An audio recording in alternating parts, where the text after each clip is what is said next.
अस्सलामुअलैकुम दोस्तों, कैसे हैं आप सब लोग। मेरा नाम माजिद और आप देख रहे हैं मेरा चैनल माजिद बैकपैकर।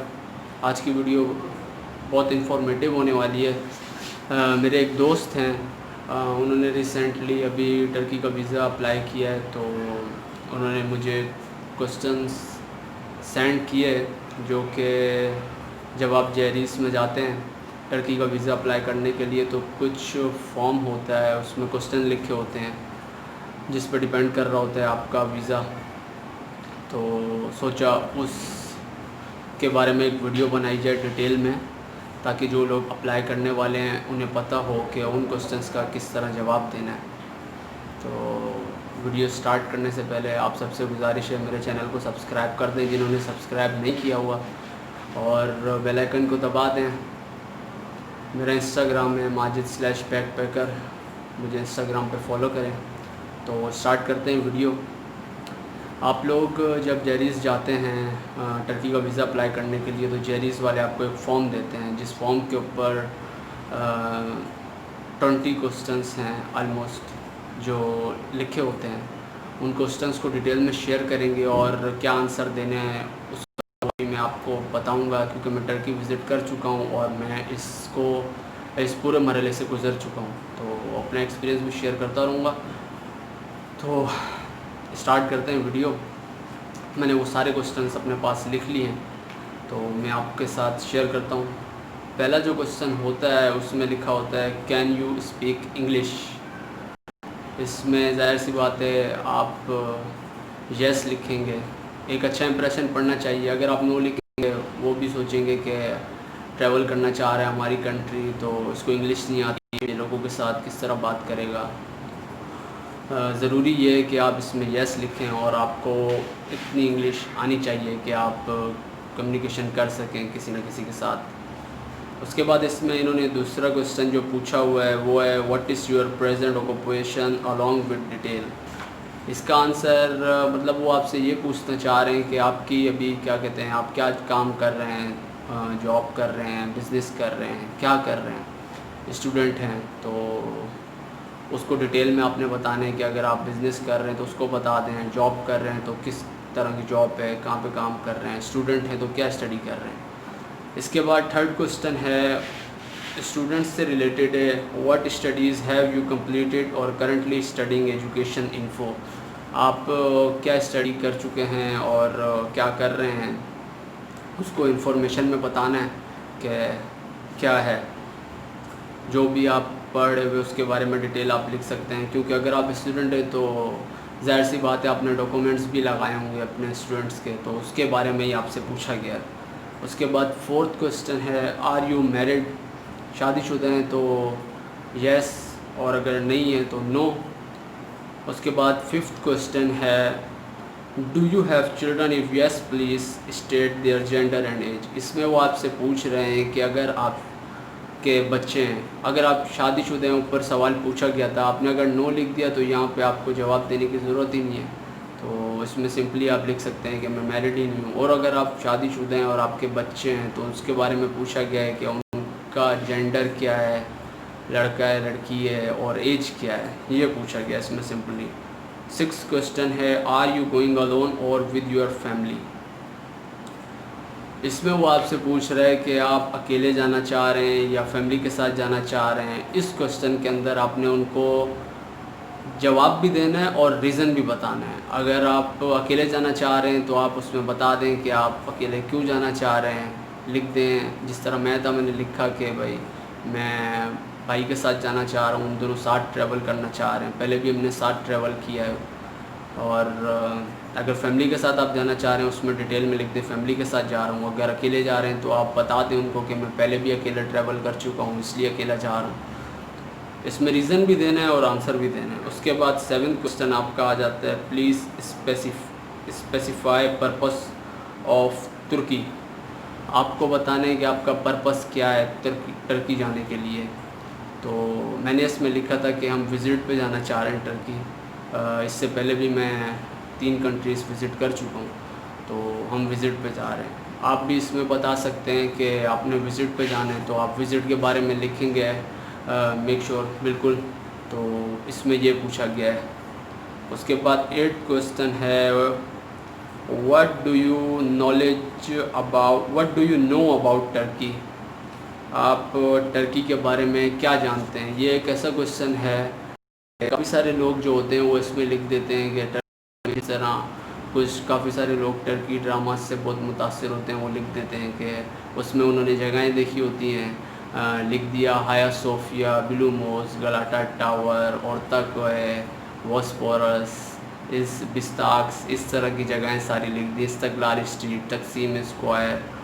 तो इसमें ये आप नहीं लिखें। मेरा सजेशन ये है कि आप इसमें उनको बता दें कि टर्की के बारे में डिलीशियस फूड है, हिस्टोरिकल प्लेसेस हैं, मिस्टीरियस आर्किटेक्चर है और लग्जरियस लाइफ स्टाइल है। ये चीज़ें मैं देखना चाह रहा हूँ टर्की के बारे में। और एक इस्लामिक कंट्री है तो हमारा कल्चर कितना मिलता है, और ब्यूटीफुल मॉस्क्स हैं वहाँ पे। इस तरह आप उनको बता सकते हैं कि भाई मैं इसलिए टर्की जाना चाह रहा हूँ क्योंकि इन चीज़ों का मुझे पता है और मैं देखना चाहता हूँ टर्की जाके, सिंपली। उसके बाद फिर 9 जो क्वेश्चन है उसमें आपसे पूछ रहा है have you ever been in Turkey, year of visit, place of visit. आपसे पूछ रहा है कि आप इससे पहले कभी टर्की जा चुके हैं, अगर गए हैं तो कौन से साल में गए हैं और आपने कौन कौन से प्लेसेस विज़िट किए हैं। अगर आप नहीं गए तो आप नो लिख दें, अगर आप गए तो उसमें डिटेल दे दें कि कौन से ईयर में गए थे। जिस तरह मैं 2019 में गया था, और अगर मैं फिर से अगर अप्लाई करने जाऊँ तो फिर मैं प्लेस जो मैंने विज़िट किए थे वो सारे मैं डिटेल में बता सकता हूँ। उसके बाद 10th क्वेश्चन में ये आपसे पूछ रहे हैं what is your plan in Turkey, cities, hotel, duration of visit, place you will visit. ये नीचे उन्होंने 4 ऑप्शन दे दिए हैं।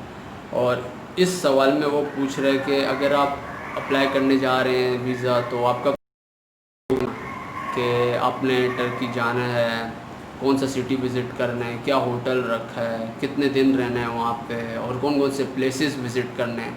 तो ये आपका पूरा एक प्लान होगा। विदाउट प्लान तो ट्रैवलिंग नहीं हो सकती ना। तो इसलिए आपने उनको बताना है कि जिस तरह मिसाल के तौर पे आपने उसमें डिटेल में लिख दिया कि मैं टर्की जाना चाह रहा हूँ, सिटी जो है मैंने इस्तांबुल विज़िट करना है, उसके बाद जो है ड्यूरेशन उसकी होगी 7 डेज़ ऑलमोस्ट। उसके बाद फिर मैंने जो है प्लेसेस उधर जो है विज़िट करने हैं मैंने।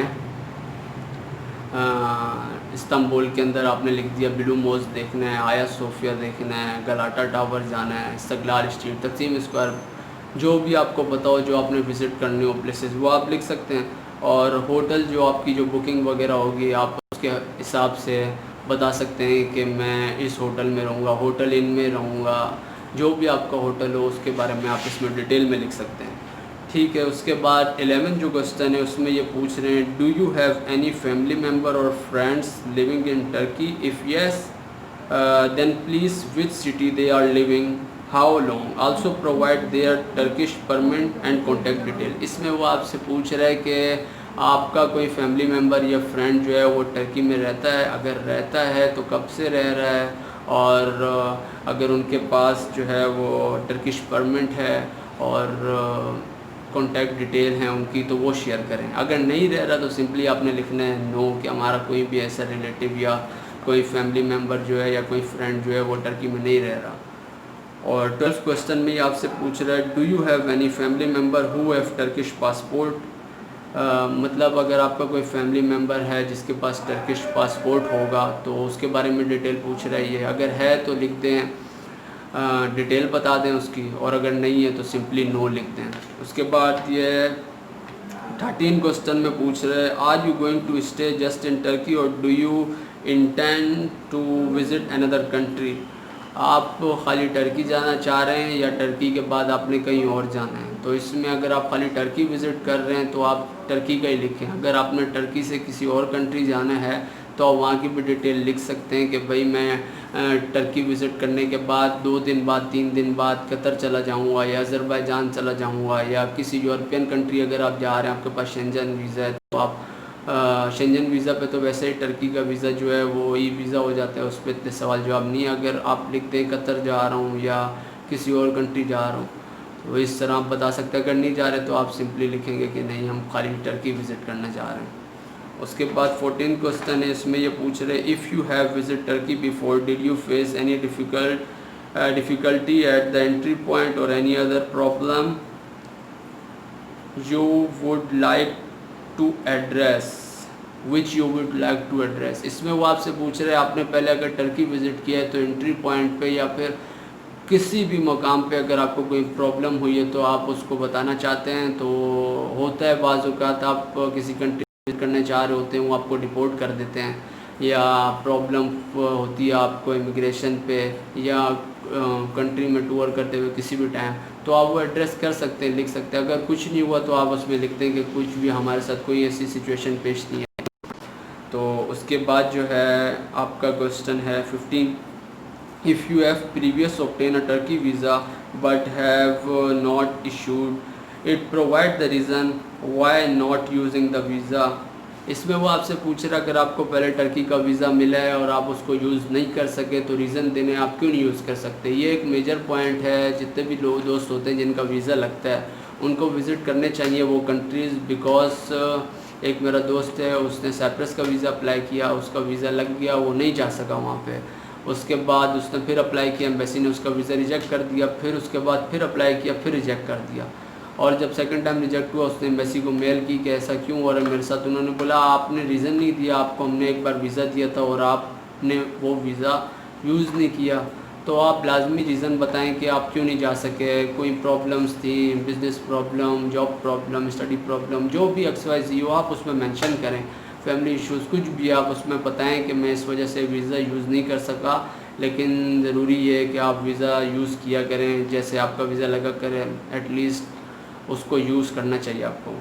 उसके बाद जो है 16 क्वेश्चन में आपसे पूछ रहा है have you ever been refuse for Turkish visa और visa for any other country, if yes year of refusal country type of visa. वो आपसे पूछ रहा है कि आपका पहले कभी टर्की का वीज़ा रिफ्यूज़ हुआ है या किसी और कंट्री का रिफ्यूज़ हुआ है। अगर हुआ है तो बताएं कौन से साल में हुआ है और क्यों रिफ्यूज़ किया है उन्होंने।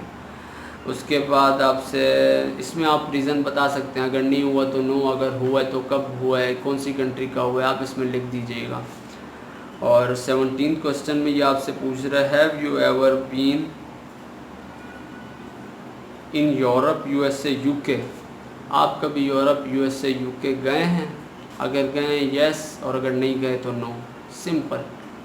उसके बाद 18 क्वेश्चन में आपसे पूछ रहा है please specify which country you visit in general travel history. इस क्वेश्चन में वो आपसे पूछ रहा है आपकी ट्रैवल हिस्ट्री कि आपने ट्रैवलिंग कितनी की है, कब कब की है, कौन कौन से कंट्री गए हैं, वो सारी डिटेल आपने इसमें देनी है।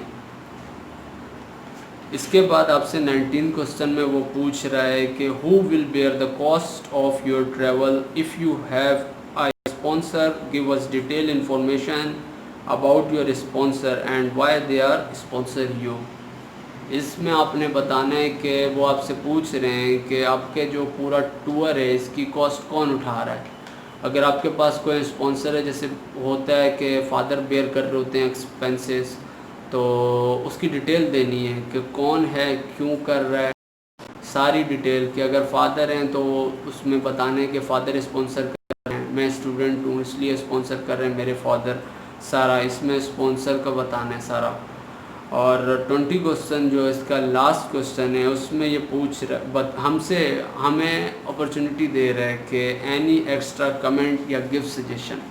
तो इसमें ये हमें बोल रहा है कि भाई आप बता दें अगर कुछ है आप कुछ कहना चाहते हैं। तो अगर कोई आपने कमेंट करना हो, कुछ भी आपके दिमाग में आ रहा हो तो आप इसमें लिख सकते हैं अपनी राय या कुछ सजेशन देना चाहें तो वो इसमें आप लिख सकते हैं। ये 20 क्वेश्चंस हैं। टर्किश वीज़ा जब आप अप्लाई करने जाते हैं तो 3 फॉर्म आपको जेरिस वाले देते हैं। एक पे हमारी ट्रैवल हिस्ट्री लिखी होती है, एक ये होते हैं 20 क्वेश्चंस जिनका हमें आंसर देना होता है, और एक होता है फॉर्म जो कि कॉल के लिए होता है। तो अगर ये सारे सवाल आप लोग खुद लिखते हैं तो वेल एंड गुड है। अगर नहीं आप फिलअप कर रहे होते, बहुत सारे लोग होते नहीं कर रहे होते, तो बस जो जेरिस वाले होते हैं वो इस पर स्टैम्प करते हैं कि फॉर्म जो है वो उससे पता चलता है कि आपने नहीं फिल आउट किया, किसी और ने किया है। तो ये 20 क्वेश्चंस की जो वीडियो है ये आपको यूट्यूब पे कहीं भी नहीं मिलेगी। बहुत इंपॉर्टेंट क्वेश्चंस है, क्योंकि इस टाइम टर्किश का वीज़ा जो है वो, टर्की और यूके का वीज़ा जो है वो ओपन है, ऑल टाइप ऑफ वीज़ाज़। तो जो लोग अप्लाई करना चाह रहे हैं उनके लिए वीडियो बहुत इंपॉर्टेंट है। ये 20 क्वेश्चंस हैं, तो आपको पता होना चाहिए कि इनका क्या आंसर देना है, क्योंकि आपका वीज़ा जो होते हैं इन क्वेश्चंस पे भी डिपेंड कर रहा होता है, तभी वो आपसे 20 क्वेश्चंस के आंसर लेते हैं, डायरेक्ट आपका पासपोर्ट नहीं लेते। तो उम्मीद करता हूँ आपको ये वीडियो पसंद आई होगी, और इंशाल्लाह और इन्फॉर्मेटिव वीडियोस आपके साथ शेयर करें। उम्मीद आप लोग सपोर्ट करेंगे और इस वीडियो को आगे शेयर करें, ताकि उन लोगों तक पहुंच जाए जो अभी टर्की का वीज़ा अप्लाई करने वाले हैं। अपना ख्याल रखिएगा, दुआ में याद रखिएगा। अल्लाह हाफ़िज़।